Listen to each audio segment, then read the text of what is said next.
Hello. Thanks for joining us on season 2 of Together at GRCC. Today's guest is someone who has spent her career walking alongside students, helping them navigate not just college, but everything that comes with it. From years of direct student support to now helping shape how that student support happens at a larger level. She brings both experience and heart to the work. Today, we're talking to Amy Huntington.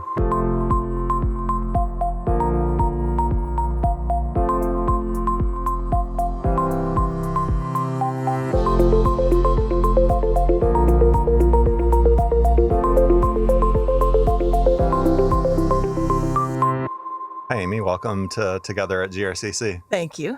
So before you were an associate dean, what kind of student were you? Well, I'll admit, Ryan, I wasn't a great undergrad, I don't think. I was one of those students who procrastinated and waited till the night before to type up a paper, often staying up well into the night to get that done. So I'll say I grew, and by the time I went to graduate school, was a much better student and much more well planned out in my studies and didn't procrastinate nearly as often. So I had some growth there. Yeah. It probably helps you connect with students too, because you're able to talk to them about the process that you went through and how to make their life a little bit easier. Yeah, I think all of us have things that we struggle with. And so I think a lot of us that go into higher education maybe did that because there were things we struggled with while we were in college ourselves, especially, I would say, folks headed to advising sometimes either really had a great advisor that made a difference in their life or maybe didn't get terrific advising and wanted to change that for other students. So I think the same is true for me. I had things that, went well and I enjoyed and things that I struggled with in college. And it does help to be able to talk to students and just keep it real. Yeah. Yeah, I've noticed that by talking to other academics about their path, and it seems like there was all a struggle Absolutely. for all of us. Yep. Yeah. Yep. So when did you realize you actually cared about helping students succeed and not just working in higher ed? Yeah, I came from working in a college readiness program at a high school and then moved to the university that a lot of our students went to in that area. And for the first year or so, worked in student affairs, did a lot of outreach to high schools and that sort of thing. Worked with a lot of students that were just in that transition into their first year of college. And I noticed that we could help the ones who found us, and that was great. But then I started realizing how many students were out there that we weren't catching, that weren't finding us, and we didn't have a good system to make a difference and to really intervene or to just help students, support students at the beginning of their college career. So I think I went to a training through a local United Way where we really learned about thinking in systems and making programmatic changes to affect change rather than they referred to it as the starfish method, like throwing starfish back into the sea. You're saving that one. Oh, nice. But you can't save them all, doing that one at a time thing. So that's when I really started to think differently and make connections across the university and with people who could make systemic change and create programs and supports for students that would really make a difference in a broad way. Yeah. Yeah, I could see that being the case in terms of making systems more user-friendly for students is actually a form of kindness. Sure. Because it's making sure that they have the access and they understand, there's so many complicated systems that it just feels like simplifying a system is better for everybody. Absolutely. Yeah. We often think of college as a foreign country, and you're learning to navigate that as a first-year student, an 18-year-old or a 35-year-old coming back, and we haven't necessarily made it easy. So starting to think about how do we not challenge students to be college ready, but how do we as a college become student ready and really meeting students where they are at a community college in particular is very important. And where that really thinking in systems and how do we help students make this transition more effectively. If we know the right things to do, why don't we let them know about them? Yeah. So I wanted to ask you to give me a little overview of the Wildcat Scholars Program, because looking at your LinkedIn profile, it looks like it was a large part of your career and where you were before here. Mm-hmm. And Yeah. Yeah, that was a great program that I was able to sort of stand up and build over the course of about 7 or 8 years at Weber State University in Ogden, Utah. Weber State is a 4-year institution, a university that grants bachelor's and master's degrees. But we also acted as the community college for Northern Utah. So we Oh, were okay. open enrollment. Any student that wanted to could apply and be accepted. So, but we weren't, again, meeting those students who were really more like community college students. We weren't helping with that transition, and we were losing them at really high numbers.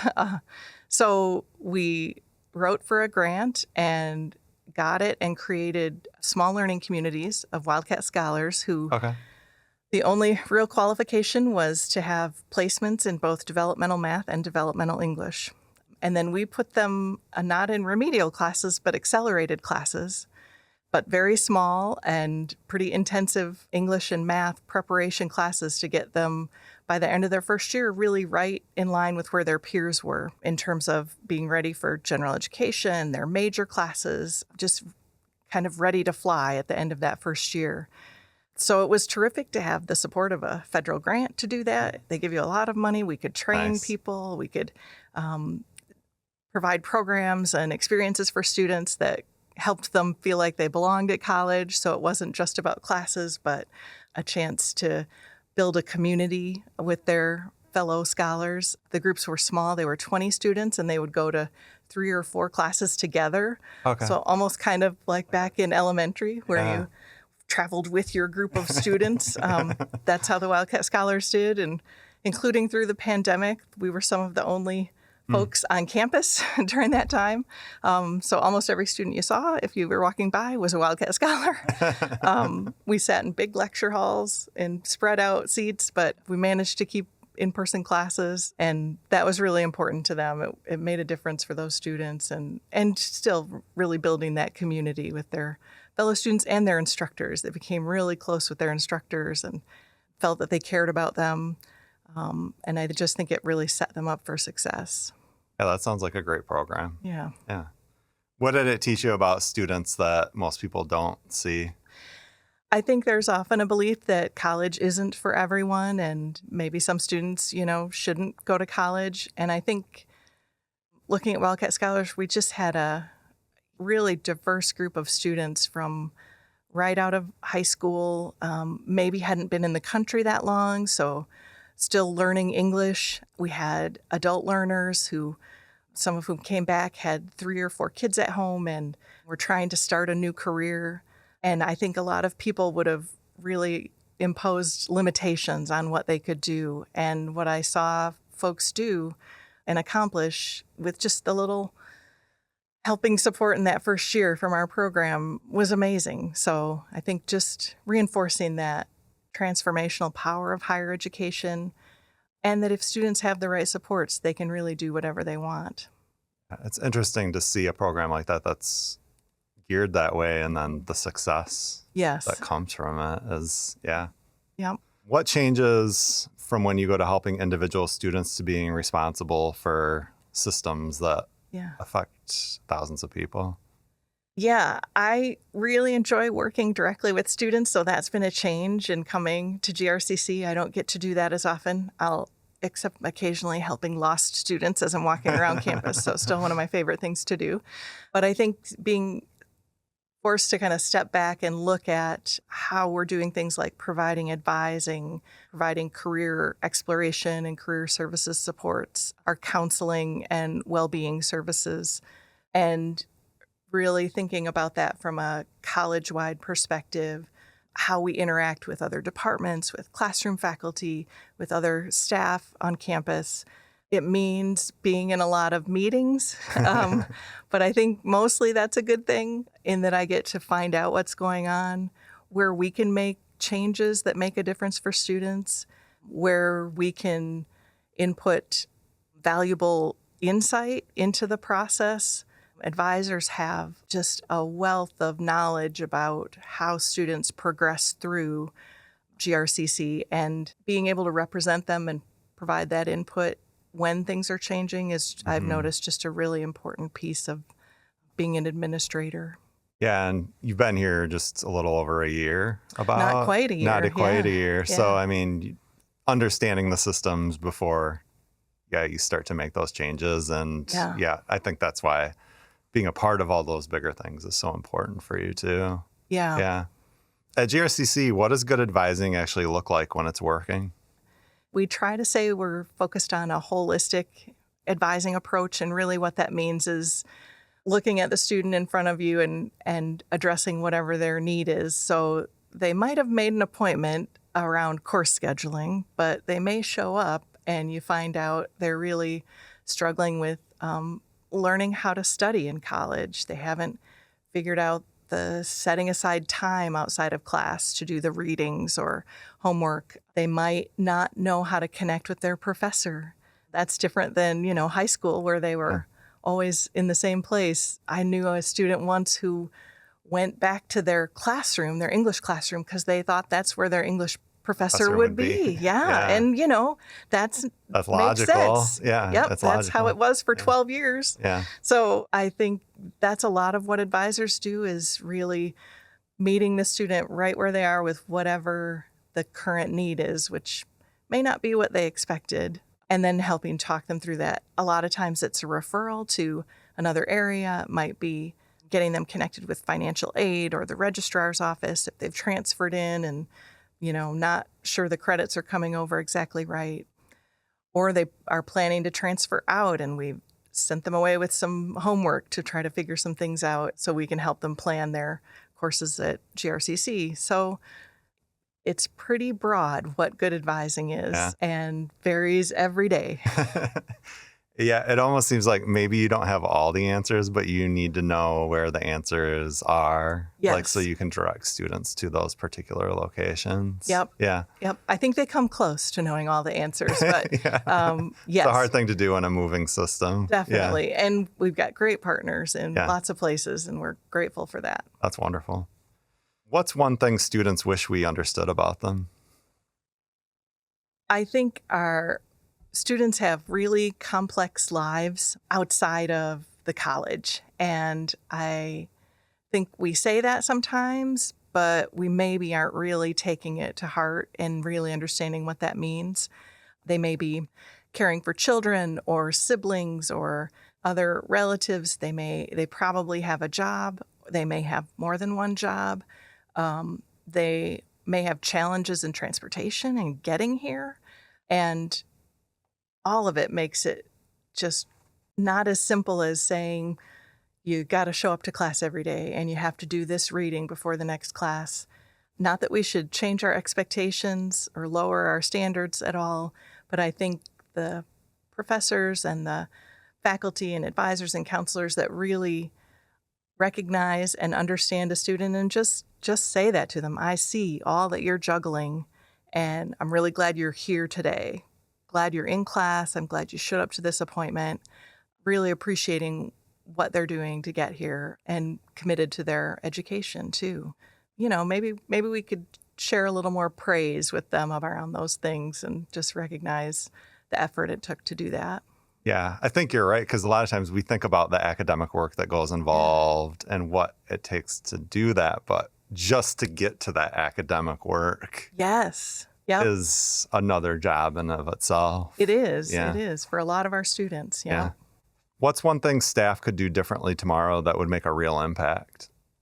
I think just keeping in mind that students are people, and that for a lot of them, it's maybe their first time visiting a registrar's office or the financial services office, and taking the time to explain to the student what they need to do and why. Mm-hmm. I think a lot of students want to do the right thing and are working hard to try to get through all of the systems here, all the steps and processes. And sometimes we're so familiar with them, we forget to take a step back and just explain to the student why they have to do this particular thing and why it's going to help them get to their goal. So, I think just recognizing them as a person and who hasn't done something before. I know you walk into an office to a student, they could all look the same. Yeah. the people, you don't know what they're doing, Yep. and Yep. What's the difference between financial aid and financial services? Yeah. Yep. That's great. And I think having people that are willing to do that makes such a difference because the system is going to be complicated. Trying to simplify it as much as possible, obviously, but being able to have people that are willing to tell students like, oh, this is what we do here. Yep. And the purpose of the office. Yeah. Yeah. If a student never remembers your title, what do you hope they remember about how they felt working with you? I hope they remember that I believed in them. That's what I hope to get across to students. And often when they're meeting me, it's usually not because of a good thing happening.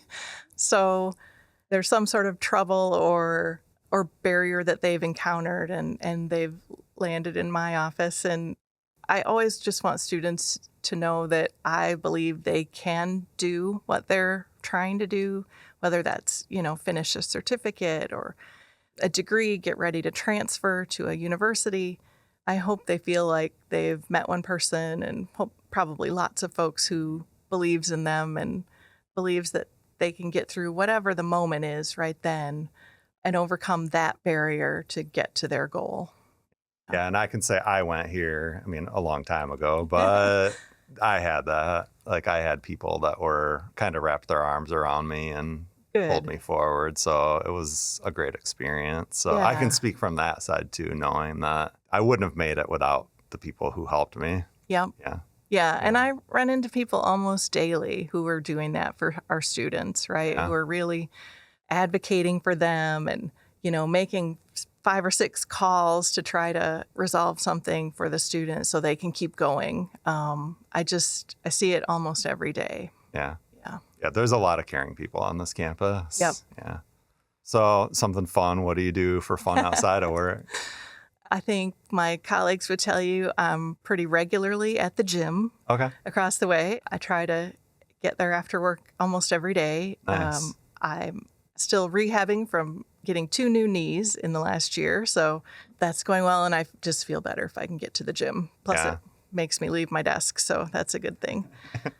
I know I need to do that more. Like sometimes just walking around the block a couple times during the day is a nice feeling. Just to get your body moving a little bit. Yeah. I think we all sit so much. Though. And especially now, hopefully the sun's coming out and warmer weather on the way. 2 months ago, I wouldn't have been saying that. Yeah. I almost look forward to a meeting up at Sneeden or, to get that walk in, to be able to walk up the hill and enjoy the day. So that's great. Yeah. I enjoy camping and kayaking with my family. So those are things we like to do. And do you go up north then? Or we do. Yeah. We have family up that way. And so that's where we've gone. I moved from Utah and actually my family is still kind of out there. So we did a lot of camping around the West in the last 15 or so years. And now excited to come back to Michigan and get back in the woods, not so much the deserts. And I miss the woods. It is interesting. And I was actually talking to students about this the other day because I met somebody from Utah and it seems like Utah has more to offer than what my brain thinks is there, but it's very a nature outdoorsy type atmosphere. Yeah, very much. Yep. It sounds like it's growing super fast too. Yep. There's lots of space and lots to do, national parks, but even just the state parks or where we live, there's hiking in a 10-minute walk from our house. So it's pretty easy to get out and do things. So nice. Yeah. Have you been there's a trail in Saugatuck that goes along the dunes? Have you been to that? Is that a good one? It's a great one. I'll send you that information. Good. Well, is there anything else you would like to add before we leave?